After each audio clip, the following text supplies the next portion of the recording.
ഇന്ന് നമ്മൾ പ്രാർത്ഥിക്കാൻ പോകുന്നത് കഠിന പാപികളുടെ മാനസാന്തരത്തിന് വേണ്ടിയാണ്. കർത്താവ് പറയുന്നു, അവനിൽ വിശ്വസിക്കുന്ന ഒരുവനും നശിച്ചു പോകാൻ സ്വർഗസ്ഥനായ പിതാവ് ആഗ്രഹിക്കുന്നില്ല. ദൈവം ആഗ്രഹിക്കുന്നില്ല, ഒരാത്മാവ് ഒരു നശിച്ചു പോകാൻ ഈശോ ആഗ്രഹിക്കുന്നില്ല. ഇവിടെ വെച്ചാൽ ഒരുവൻ തൻ്റെ ആത്മാവിന് പകരം എന്ത് കൊടുക്കും?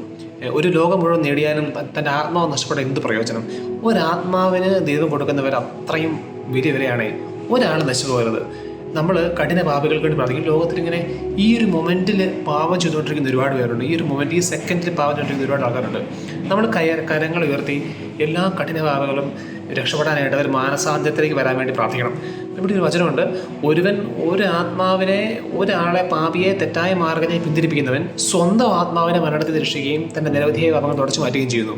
നമ്മളൊരു പാപിയെ രക്ഷപ്പെടുത്തുമ്പോൾ നമ്മുടെ ആത്മാവിനെ മരണത്തിൽ രക്ഷിക്കുകയും നമ്മുടെ നിരവധിയായ പാപങ്ങൾ തുടച്ചു മാറ്റുകയും ചെയ്യുന്നു. ഇതൊക്കെ വഞ്ചിക്കുന്നത്. സോ നമ്മൾ ഈ സമയത്ത് ശക്തമായിട്ട് പ്രാർത്ഥിക്കുക, എല്ലാ പാപികളെയും രക്ഷപ്പെടണം. ഒരു പാപി പോലും നശിച്ചു പോകാൻ പാടില്ല, ഒരു പാപി നരകത്തിൽ പോകാൻ പാടില്ല. കരങ്ങൾ ഉയർത്തി നമുക്ക് പ്രാർത്ഥിക്കാം.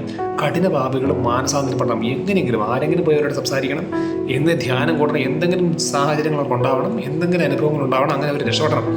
ഈ സമയത്ത് നമുക്ക് കരങ്ങൾ ഉയർത്തി കഠിന പാപികൾക്ക് വേണ്ടി പ്രാർത്ഥിക്കാം. ആമേൻ.